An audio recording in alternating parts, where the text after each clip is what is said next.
สบายดีท่านผู้ชมเนาะสบายดีFCของบ่าวนำกันบดสู่คู่สู่คนพี่น้องบ่ว่าสิอยู่ภายในหรือว่าอยู่ต่างประเทศคลิปนี้เป็นคลิปที่บ่าวนำบ่อยากให้อ่าเกิดเนาะพี่น้องเนาะแต่บ่าวนำก็จำเป็นต้องเข้าป่าอีกครั้งพี่น้องเนาะแค่นี้ทุกคนฮู้บ่ว่ามันเกิดได้เนาะแล้วบ่าวนำก็จะขออนุญาตพาทุกคนแกะหอยเนาะนี่แกะหอยเบิ่งว่ามันมีเมี่ยงแดพี่น้องเนาะในการเดินทางนี้ก็ให้ทุกคนคิดว่าจำเป็นแหละถ้าบ่จำเป็นบ่าวบ่นำจะบ่เดินมาแน่นอนเนาะจำเป็นยิ่งกว่าจำเป็นอีกพี่น้องเอ้ยแต่บ่าวบ่นำจะขออนุญาตพาทุกคนแกะหอยเขาเนาะถือว่าตอนนี้บ่าวบ่นำอยู่ที่ป่าพี่น้องเอ้ยถือว่าบ่ได้พักบ่ได้พรเลยพี่น้องเอ้ยนี่เห็นบ่ทุกคนสงสัยบอกเป็นยังบ่าวบ่นำจึงแกะหอยเพื่อยังแล้วคิดนี่มันคิดใสเนาะนี่มันหอย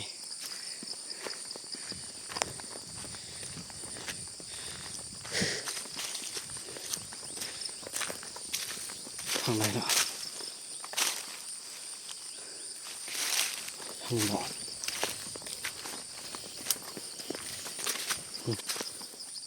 หอยขอให้ทุกคนเดาเบิ่งว่าบ่าวบ่น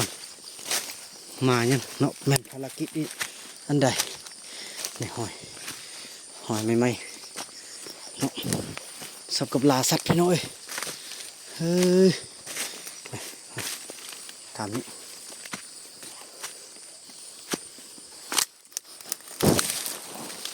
ได้ยินกลิ่นคิวคือเมทัลเพชรนี่พี่น้อย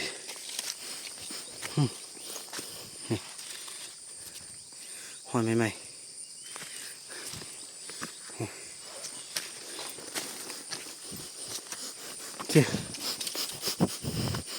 บอกเลยว่ากินคือกินเมทัลเพชรขนาดพี่น้องตอนนี้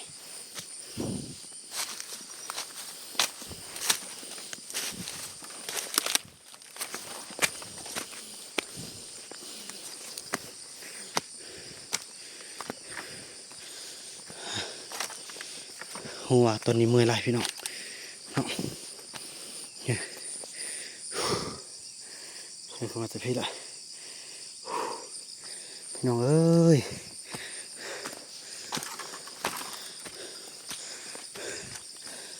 โทษ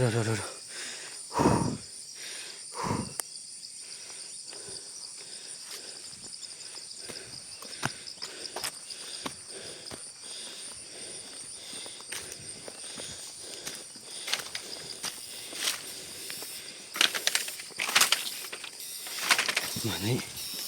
กินให้ไปแล้วกิน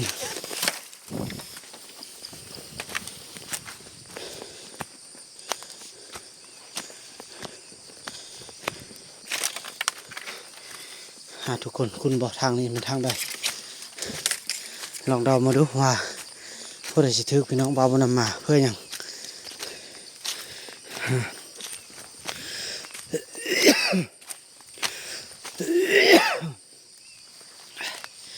โอ้ยบ่ได้พักบ่ได้พรเลยพี่น้องโอ้ย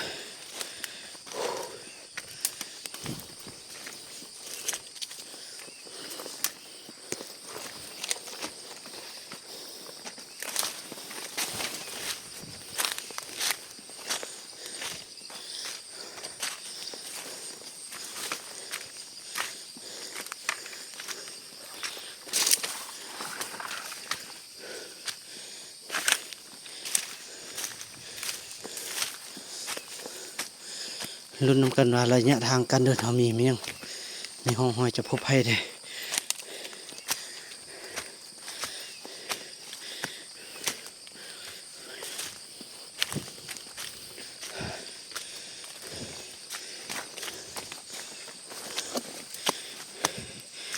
นี่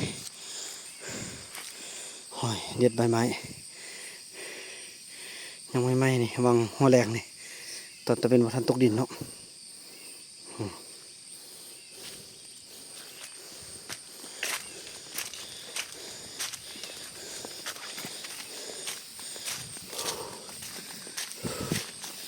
พ่อโทษพี่น้อง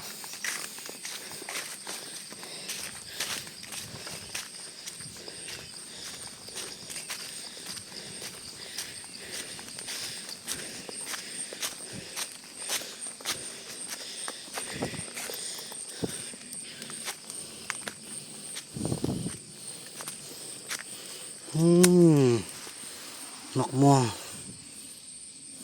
สุกแล้วพี่น้องเอ้ยเขาจะกินเนาะนี่หมกม่วงสุกแล้ว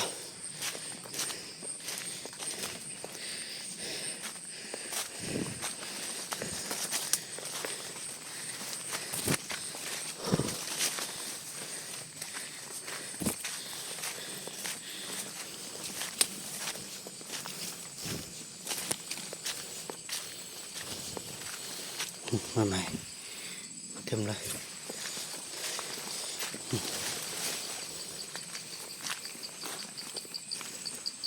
มาใหม่ปีนใหม่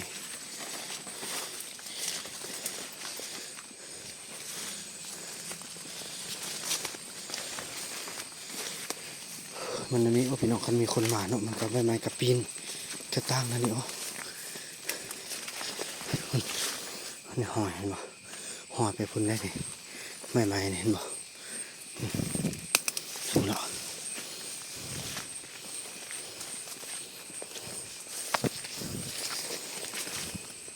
คอมเมนต์กันเด้อพี่น้องเดาบังเด้อว่าจะเป็นอย่างส่วนรายละเอียดนั้นบ่าวดำจะเอาลงทางซองใหญ่เนาะ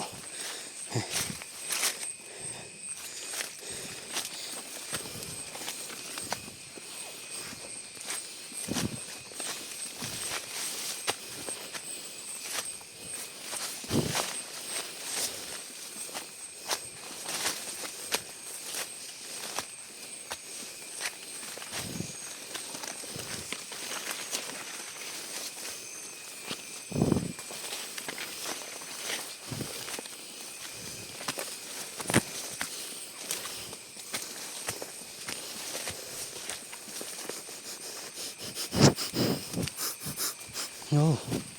กินไม่เท่าแพทย์อ้อยต้อยเลยพี่น้อง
พี่น้องเลยเมื่อยขนาด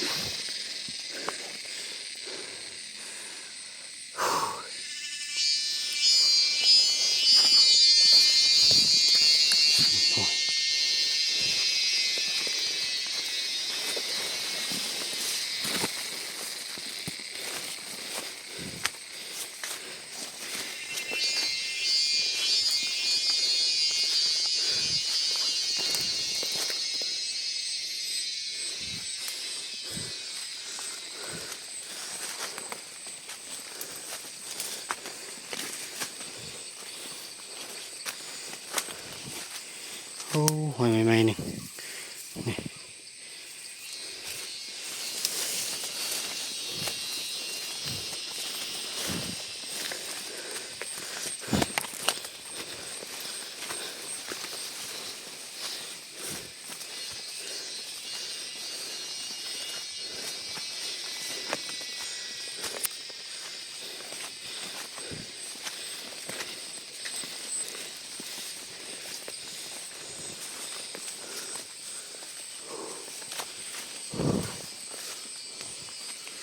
อ้สอกเก็บมะม่วงหมดละ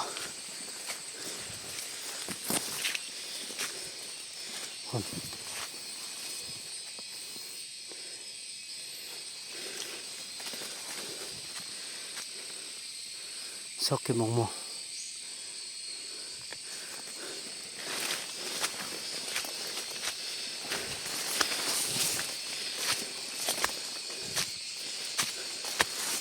พี่น้องเอ้ยสอกเก็บมะม่วงก่อนเด้อห้องก็จะเก็บเต็มเลยเนาะถึงมะม่วงสุกแล้วถือว่าคอมเมนต์กันเด้อพี่น้องเอ้ยว่าเป็นบอลนำมาเก็บมะม่วงอิ่มแล้วก็จะเมื่อบ่หรือว่าจังใดพี่น้องเนาะโปรดติดตามคลิปต่อไปเด้อฝากคอมเมนต์เดากันผู้ใดสิเก่งผู้ใดสิถือพี่น้องเอ้ยเนาะถือว่าคลิปนี้บอลนำจะขอในจบคลิปกับสำนีก่อนเนาะแล้วก็พบกันใหม่ในคลิปต่อไปเด้อพี่น้องเด้อพอสิเก็บมะม่วงกินแล้วก็ค่อยว่ากันเนาะแล้วพบกันใหม่ในคลิปต่อไปพี่น้องคลิปนี้บอลนำขอกล่าวคำว่าสบายดี